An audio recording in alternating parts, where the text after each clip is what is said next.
Hey everyone, welcome to the Rocks Life podcast. I'm Greg, and today I'm pleased to say I'm joined by Rob Woods, or Woodsy Workout, as you might know him. He's got a really good YouTube channel, Instagram channel, and he's come to talk to us about his Hyrox experiences, how he's adapting his training, how he coaches others, and just have a really good geek out on all things Hyrox. So thanks for joining us, Rob.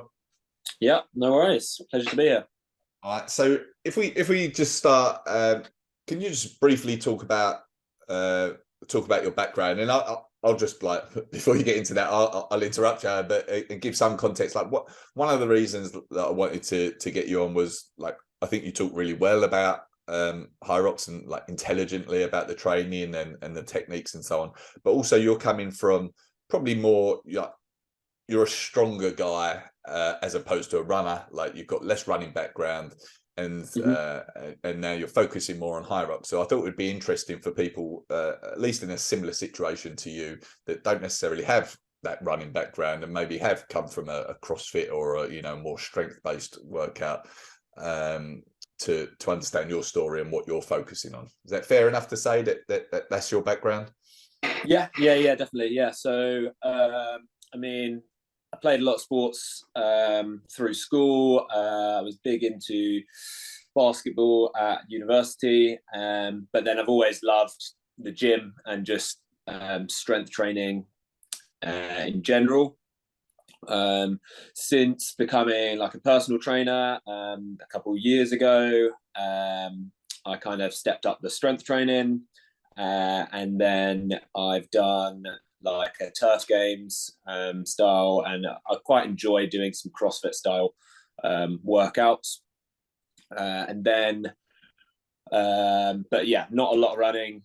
I did some, like, I've done a 10K, done like a cross country way back in school, but nothing regular until Hyrox came on the scene. So I did the very first London Hyrox. I was supposed to do it as a partner, as a pair. My partner dropped out last minute, and I did the men's open. I surprised myself. I did quite well. I think I went in with low expectations because of that, because my partner dropped out, and I actually think it helped me pace it way better than I probably would have if I'd have gone in, I find a lot of people, their very first one, they come out too fast. So I think I kind of accidentally found the right pace. But that worked out really well. And yeah, so then I qualified for World Championships with that one. I knew World Championships was going to be at the pro level, so I started training for the pro, and gave Manchester a go, which was January or early February. And actually found that suited me better, obviously, because I'm coming from a strength background. The sleds and the heavy weighted stuff wasn't taking really away from my running, but it was slowing down some of the other runners. So respectively, like, I excelled within that area. Yeah, Manchester went quite well. I then did Vegas, which was a bit of a disaster because I ended up doing too many laps. So yeah, my best time was Manchester, which before, and then just recently Birmingham, which I set my new PR, which was hour 11. So yeah. That's pretty much it. All right, great stuff. So, if you've steadily been improving over the past, like, you started out qualifying for the World Championships with your first race, but you've been steadily improving since then to get to the point where you're like 111 in the pro, right? As you prepared for Birmingham, and so running was still your primary focus, like, in the months leading up to Birmingham, was it? Yeah, so I think I found so I think I was quite well balanced in the lead up to Manchester and Vegas, where I was having a mixture of strength training and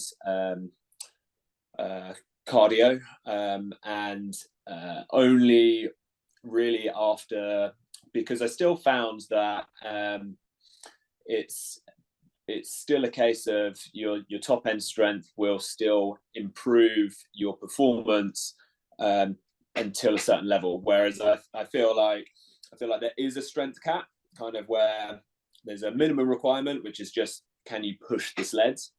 But I do think there is a maximum strength requirement where getting stronger won't get you quicker. Whereas I think aerobically, there really isn't a limit, I don't think, in terms of getting better cardiovascularly. I think will always improve your time. So just out of interest, would you say you are at that strength cap with where you're at? So I think just from doing Birmingham, yes. I think I wouldn't say. Sorry to interrupt, but to give people listening an idea, where is that? Like, where do you feel that is? Like, if do you want to talk about your deadlift and your squat, for example, as an example? Yeah, I can do. So so previous to so after doing Manchester and Vegas, I still felt like I could improve. After doing Birmingham, I felt gaining strength won't gain me any more. It would just be a case of maintaining. And so from my going by my strength numbers going into Birmingham, my deadlift was at 200 kilograms.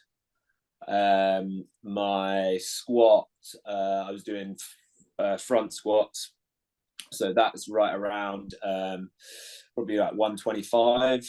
I tend to not do singles with those, but I was doing like sets of 5 at about 100, 110.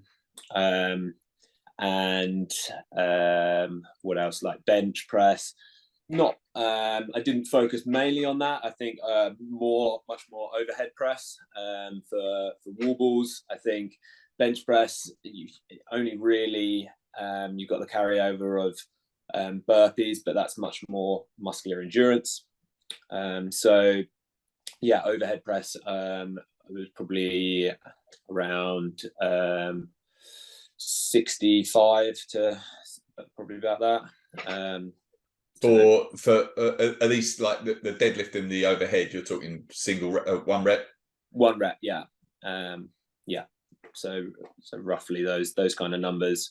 And I think if you're trying to reach that point, I think there's a trade-off, muscular strength to muscular endurance. So if your top end strength's not there, then you need to rely more on your muscular endurance. Your muscular endurance isn't there, you need to have a much higher top end strength, so that the each rep is not taxing you as much. Okay.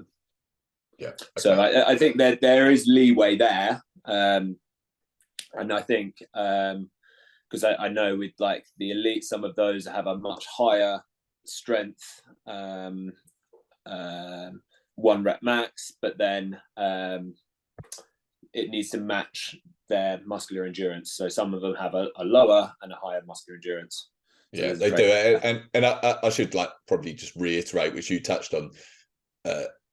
This is like the upper end of where you feel you need to be, and it's like not a requirement to do just the pro division. It's actually not a requirement to do to be elite standard. You know, like I think Rich Ryan, who I spoke to, was around 150 for the deadlift. I think something like that. You know, so it's certainly not necessary to be at that level, but you feel it's probably like optimal, as long as you can Yeah, back up with. absolutely. Like I think that strength is one of those that it's slow to build, but it's hard to lose. Like it lasts, and I think especially if you're coming from a strength background, you're worried about losing strength.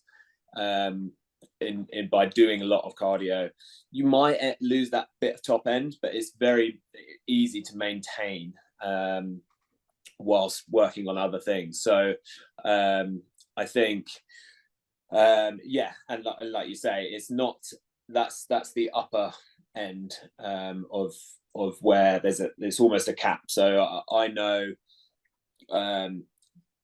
that's my area of strength. And therefore I'm working much more on my running. I don't feel that if you're a strong runner and a decent level of strength, it's not going to be you can definitely take away from your running by trying to focus too much on those max numbers. So I wouldn't aim for that as a goal, but it's yeah, kind of just a benchmark, kind of, so you might be able to see where you are. Bottom of the minimum requirement, push the sled for your whatever division you're competing in. Yeah. Maximum requirement, those numbers I kind of just said, pretty much around that. Okay. All right. So you sort of mentioned that maybe like after Birmingham now, you've appreciated you're at that level and there might be a greater focus on running. Can you talk about how you might be tweaking your plan following Birmingham? Yeah. So following Birmingham, I know. So basically, I improved upon my time by about 3 minutes 40, and 3 minutes of that was running. So 40 seconds on the stations, 3 minutes on the running. And I still know that there's more to gain there, just by where I like. It's quite nice that you've got where you rank on each section. So I definitely say look into that, because I can see I've still got a lot to gain running wise. So the key things that I have done, and so that I know work, and that I'm going to continue to do, is firstly running technique. I think it's quite overlooked in terms of because there's so much else going on with the Hyrox, and you think, yeah, I need to run, just get out there and run. But if you actually really look into running form and technique, you can make it so much easier. If you think of the number of repetitions that you're doing by running, things like landing on your forefoot, your cadence. Rich Diaz, he's a coach. He's coached Hunter. He's got some great videos on running form and running technique. So I'd say have a look at those, get a coach, do a few running drills or cadence drills, and that really has a lot of carryover. So I think that's definitely improved for me, and I still feel like it can. I do some things like I run to a metronome, like 180 beats per minute, and that's quite nice to get you into the rhythm and the flow of that. And I think that definitely helps in Hyrox, where you it's easy for your running to get sloppy and slide, and being aware of trying to hit that mark tightens up your running. You're also able to get back to your normal speed quicker, rather than like sort of slugging through or being compromised by those stations. So firstly running technique, and then secondly, like I do whereas before I've very much segmented my like zone 2 and intervals. I've done a lot more of kind of blending the two and working both building up to a high heart rate and building back down. And I think that's definitely helped. It's helped me to find where where your lactate threshold is, but also having a feeling of crossing over that and being able to continue. Like, it's not the be all end all. If you feel like that real, oh God, I need to slow down, trying to slow down slowly, rather than just completely dropping off the edge of the cliff sort of thing. And that does a lot of benefit, not just physiologically in terms of the adaptation that you're gaining, but mentally knowing what pace and what it feels like and being able to continue through that, basically. Yeah. Okay. So what do you feel like is there anything you feel didn't work in your training up to Birmingham that you've now tweaked? Or is it just like appreciation that you're probably at the upper limit of your strength and so you now give it more focus? Or is there anything you feel like you were doing wrong? Good question. In terms of doing wrong, I mean, it's difficult. Well, basically, I kind of always planned to, because Birmingham was the first one of the season, I had planned a progression of my off season. I was doing a lot more longer runs, segmented work. So I do like long runs, separate strength stuff, 1 or 2 circuits, and kind of break those up. And then as you're coming into more the in-season training as such, it's much more racing and specific work. So where I think I can improve is just knowing what pace to do the events and the runs collectively together. So I think, like, you can't, within working in between races that are like month or 2 apart, there's not a massive, you can't do a massive strength cycle or cardio cycle to build your fitness up. What you can do is really refine your pacing and your race strategy. So I think maybe going into London, I'm going to ease back a little bit on towards the end of each station. Whereas I think, like, I was kind of, each time during Birmingham, I was like, okay, this feels good whilst I'm doing the station. Can I push a bit harder? So I would push harder, and I'd push right to the end, go straight into the run, and be like, God, this sucks. Hold on for a bit, and it feels better. But I think instead having a bit of restraint to not sell out towards the end of the station, so that I can actually hit the run feeling good, feeling fresh, use my strength to an advantage to work on my kind of weakness. And that's kind of something that I advise, like, to my clients. If you've got a weakness or an area that you know is going to be a problem, you've got runs that sandwich each of them, so you can control your pace going in and out of those. So, for example, if the lunges is something you struggle with, then you've got options. You can either be like, okay, my lunges are going to be this pace no matter what, because I can only go so fast and I just need to plod through it.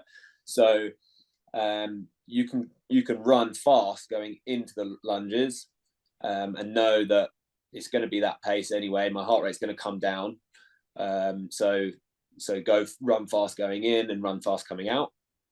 Or if it's something like the sleds where your heart rate's going to spike and you need all your energy, going steady going into the sleds, and take your time coming out of them, stuff like that. Yeah, a lot of this sort of stuff comes from race experience at the end of the day, doesn't it? You can do all the training in the world, but a lot of it is just going into the race and working out where to pace, working out where to push it, working out where to hold off, Yeah, everyone's got a plan until you get punched in the face. And the sleds will do that. Yeah. The other thing sort of that come to mind from what you were just saying is like pushing on the exercises because you feel you can. I feel like sometimes that there is an ego element to it that can come into it, especially when you look at your time and your ranking on whatever. I say the ski, it's like, oh, 200th on the ski, but it's like, well, yeah, but that's deliberate, and I think that's something that a lot of people need to be aware of. Like, really, what matters is your overall finishing time as to oppose those individual finishing times.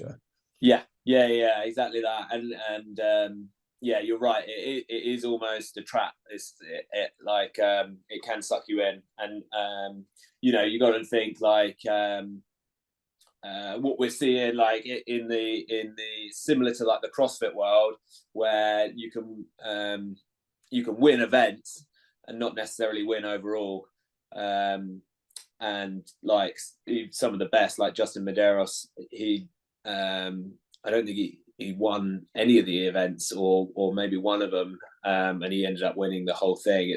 It's kind of, as long as you don't have a weakness, or as long as if coming first on an exercise or a station means that you're gonna blow up elsewhere, then it's not worth it. Yeah. All right, great. So like I said to you before the call, we sort of talk about the elites a lot, but I want to give like some good guidance to people that are maybe like training for their first competition or don't really have any idea of how to lay out a training plan or anything like that. If we just purely talk about the running, and I know you've touched on it. If we say, and I know like off season is different to in season and so on, but say there's someone listening, we're in November now, they're training for Manchester, maybe is their first event, which is what's that, just under 3 months away. What would a running training plan look like, just high level across the week, for someone in like your position where strength is a strength and the running isn't? Is it like, does it look like there's like one long steady run in the week, there's a couple of intervals? Like, how might you lay that out? Yeah. So I would be doing, so I like to undulate in terms of a hard or high intensity day and a easy recovery day. So and that can be different depending on your history of training. So someone that doesn't run a long run will, even though it's zone 2, it's steady, it will still create a higher stress on the body than a runner who is well adapted to running. They can go on long runs and it be a recovery day. But I think that's kind of important to know, like, because people will throw that kind of terminology out, a long zone 2 recovery day. But if you're not used to running, that is a high intensity day in terms of high stress on the body. And equally, if you're a strong strength, then just going over your maintenance numbers strength wise can be an easy day for you. So that's where like I would get to know yourself, know the individual, know what is very hard for you and what is easy for you. So undulate between the two. So I would do like 3 3 runs a week, and I would do some form of intervals, but I like to still work both building up to it and building the way down. So I don't tend to do anything that's like just hard, sharp intervals until closer to the competition, where I'll sometimes do 1K just to try and really nail in your race pace. Building up, holding, building back down. For example, an easy one is just 5 minutes, 5-minute build up, 5-minute hold, 5-minute regress down to a recovery pace. That's like a 15-minute block. You can repeat that twice. It'd be a half an hour. That's a good starting point. And then try and add on a block, 45 minutes. Do that, hold that for a week, add on another block, 60 minutes. In terms of like, if you're new to running, then the biggest thing that you need to develop, and something that I've definitely learned, is the impact on your lower legs. So like feet, calves, ankles, knees. It's I think because I was still quite I was still quite aerobically efficient. So like I did a lot of work on rowers, skiers, bikes and stuff. My cardio was a lot higher than my tolerance to impact, basically. And that's, I think, something like CrossFitters or people coming from different sport backgrounds might find, especially like cyclists is a big one. Your sort of engine is a lot bigger than your ability to take damage. So what you want to do is work on slowly building that running volume up, and then still sub in machine work. So I would do like runs until I sort of felt, my knees are kind of bothering me, or my running form started to go, like I wasn't able to hold that cadence, or started feeling little niggles.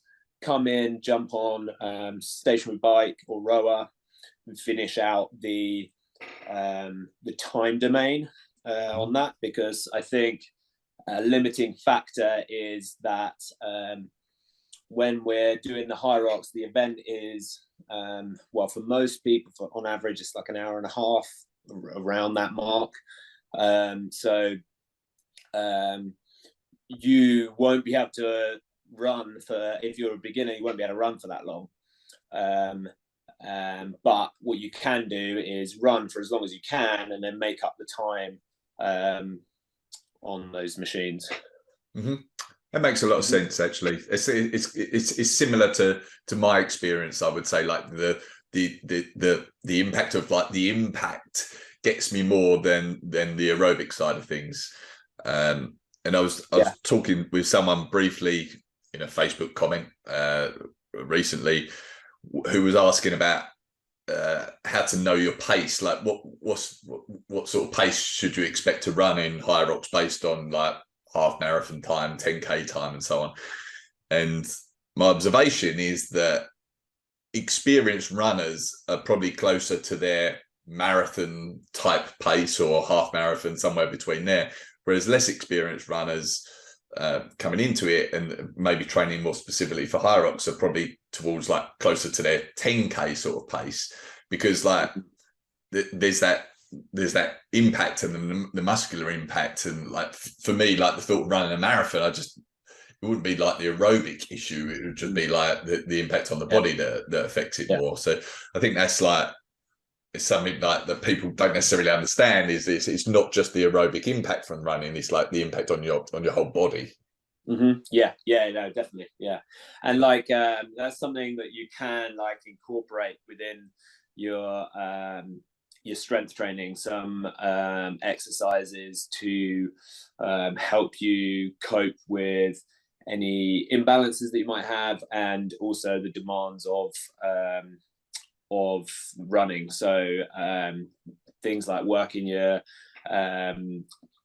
tibialis anterior, so like the front of your shin muscle, will help with like any shin splint problems, knee issues. Sled drags are actually really good for your knees, and they have a lot of carryover in terms of like obviously you pretty much do a sled drag when you're pulling the rope, and even like some low level extensive plyometrics, so like skipping and yeah, like little hops, helping to condition the calves and the tendons and the ankles.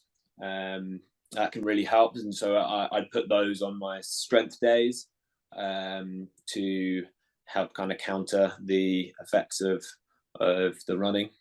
Okay. Especially if you're a big guy, or you're carrying weight, it's more impact, it's more demand. Plus the fact of like, it's not just the running, like lunging and burpees, dynamic movements. It's that eccentric loading that really kind of you feel it the next day. Yeah, sure. All right, that's good. Can move just away from running, but training in general. I like to ask this sometimes, and maybe there isn't one, but do you have any like controversial opinions about training for Hyrox, or like what you think a lot of people get wrong, what maybe even what trainers get wrong? Anything like that spring to mind? I think,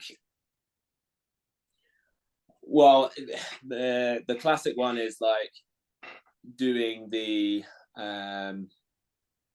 too much simulation work, and like trying to repeat the exact thing. And I feel like that's, you know, a classic answer, but it's true in the fact that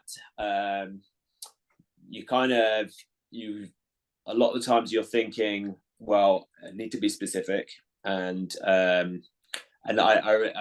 was listening to is it JK Fitness that was the name? James, yeah, and like he's very much like, you know, doesn't run over 1 kilometer within his training block and stuff, and I think that's okay, but in terms of if I have identified that, like if you're well balanced and you're in season, then simulation work definitely has a time and place.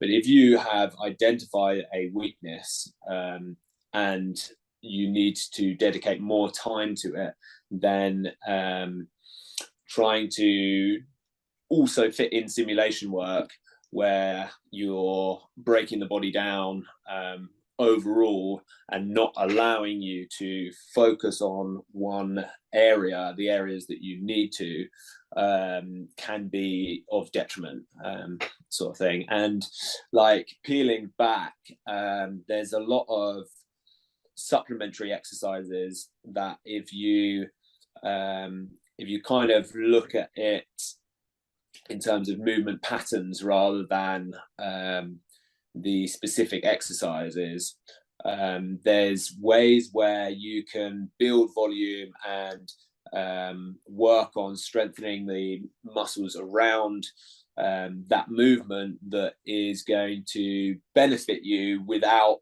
taxing you to the same damage that like the race is going to do. So for example, like just with lunging, the movement standard is forward lunge, sandbag on your back, knee has to hit the floor.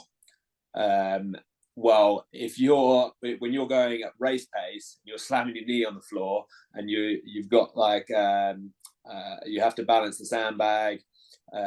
There's there's only so much of that you can do.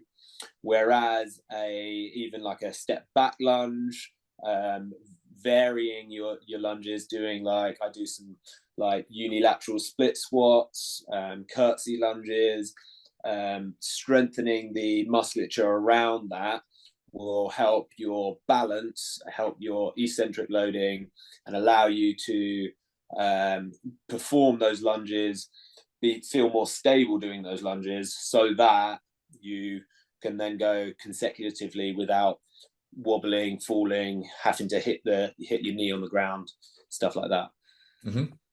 Okay, all right, that's good, interesting. What was my next question? You talk about on your YouTube channel, you talk about, like, you give good examples of training for specific elements of the race, like wall balls and so on. Is there anything that stands out there as being like a common problem, technique wise, inefficient wise, that people make a lot of mistakes with? Yeah, I think well, one thing that I picked up on from watching in Birmingham, like I spent some time going around early before my race, watching people compete, and I think one thing that I found I didn't really address, because I do some videos on technique and kind of getting into what the perfect positions might be, but I didn't kind of really grasp how some people have restrictions and mostly mobility issues to get into those good positions. So it's kind of a case of, can we work on those restrictions to allow you to get into better positions, to allow you to be more efficient? And the biggest ones for those are like wall balls, being able to get into a deep squat with your chest up, and also burpees is a big one, like especially those of you that are using like that the step technique. So like, you come down, you take one foot forward, you step the other foot forward, and then you jump. If you're restricted through the hips, or mostly through the hips, then you can't step that foot forward without having to really push up, or having to or get that foot right up near your hands, where you can then jump straight into it. There's almost like another stutter step and stuff like that. That I think, if you've got those, then opening up, doing some mobility work will definitely assist you. And the best thing about that is it's not another stress. Like, it's not high intensity. It's not breaking you down. You can spend as much time as you want doing that. And I think like that's one thing that guys that are doing the Hyrox, the thoughts are go, go, go. And if you're like me, I'm sort of thinking, what else can I do? What else can I do? And so that's one that you can always do, that's not going to, hurt you by doing too much of it. That's a good point. There's a lot of talk in the Facebook groups and so on about the people not adhering to the movement standards and so on. But a lot of people, well, I shouldn't say a lot, but some people can't actually do it. And I do think Hyrox, I personally think Hyrox could do a better job of explaining the movement standards, what is and isn't allowed, well in advance of an event, so that people are like, well, I am going to struggle with that wall ball, and give a greater focus to the mobility well in advance, as opposed to like finding out on the day and getting no rep or something. No, definitely, because I think straight off the bat, like anyone that's signs up, they sort of see it as a whole, and it's always advertised as this as a whole, and like, oh well, if I do the running, I'll be able to do it, or whatever, and then they go to do a forward lunge with weight on their back, and it's that bottom position that they struggle with. Same with the wall balls. So straight away, if you know, or even like if you have like permanent restrictions like surgeries and things that won't allow you to get into those positions, then you need to know that going into it. And yeah, no, I agree. Okay, so you're a personal trainer and you work with people. You're preparing people for a Hyrox event. What would you say are some of the considerations that are different for someone like I talk to a lot of the elites and they talk about their training and so on, but how might what they're telling us be different from what you need to consider preparing a beginner for the event? So I think one of the major things is just the time frame. So whereas if you look at the elites, the best men in the pro division are going like sub an hour, and like women is like sub 70 if you're really going some. Whereas the averages are more like 90 minutes, so like an hour and a half, and that does play an impact in terms of especially if you're working at a high intensity, there comes a point where that intensity does have to drop slightly. So if you go in sub an hour, you can hammer it, and you'll just about make it. That's what kind of is very interesting with the elites, is that just short enough that you can keep that high intensity the whole time, whereas coming up to like 90 minutes for general population that haven't really trained that lactate threshold, you do have to be working more aerobically. So so therefore doing more of your longer runs and steadier work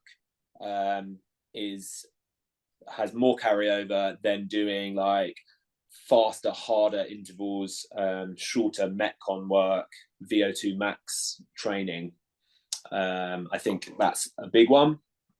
I'll just interrupt you, but like you sort of said, some people like the average is an hour and a half, but that does mean that there's a lot of people 2 hours, you know, or more.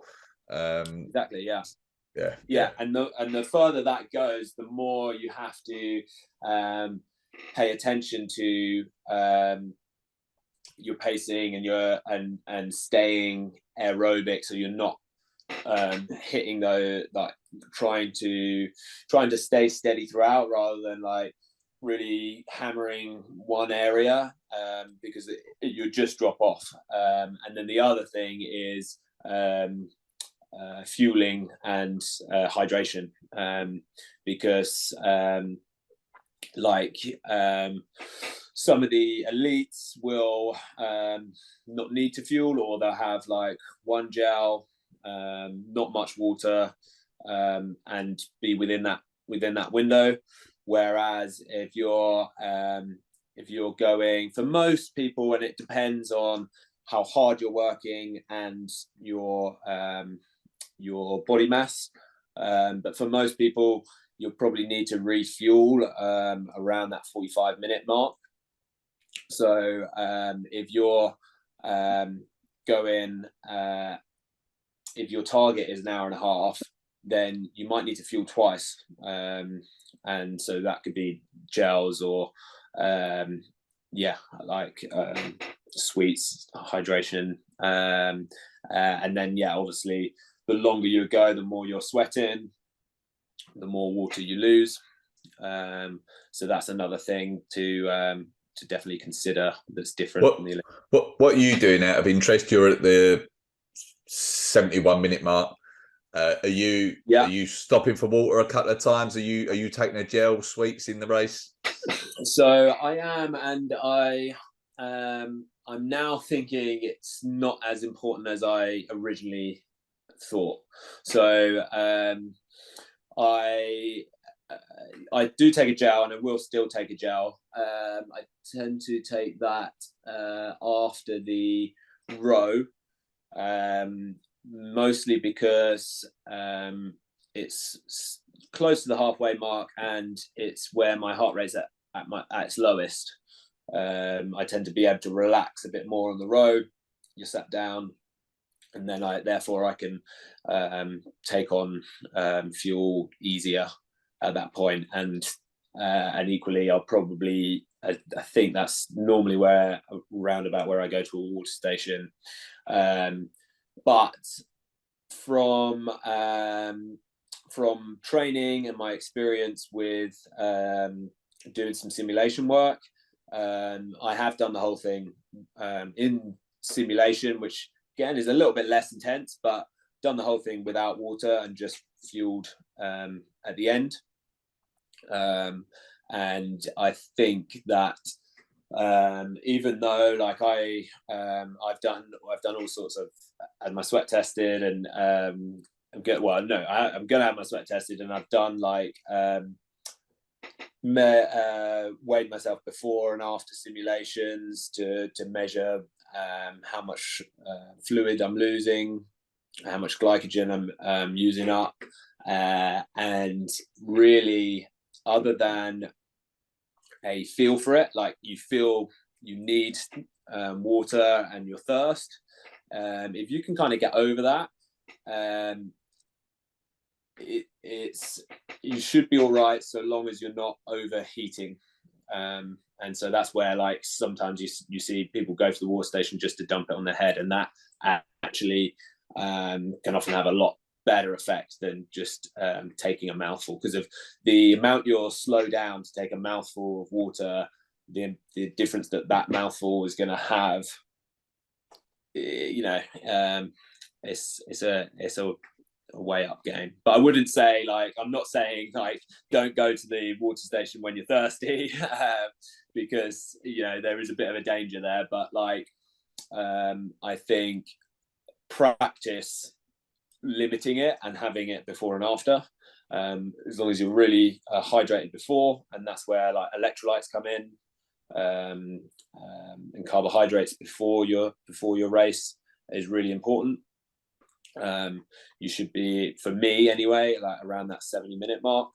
I should be okay. Okay, all right, great. So what you got races planned? So you did Birmingham. What's coming up for you? Yeah, so I did Birmingham. I've got London coming up, and then also I'm going to Frankfurt to do a race there. I'm quite excited for that, because I haven't done a European one yet. So yeah, and I'm like my sort of main goal is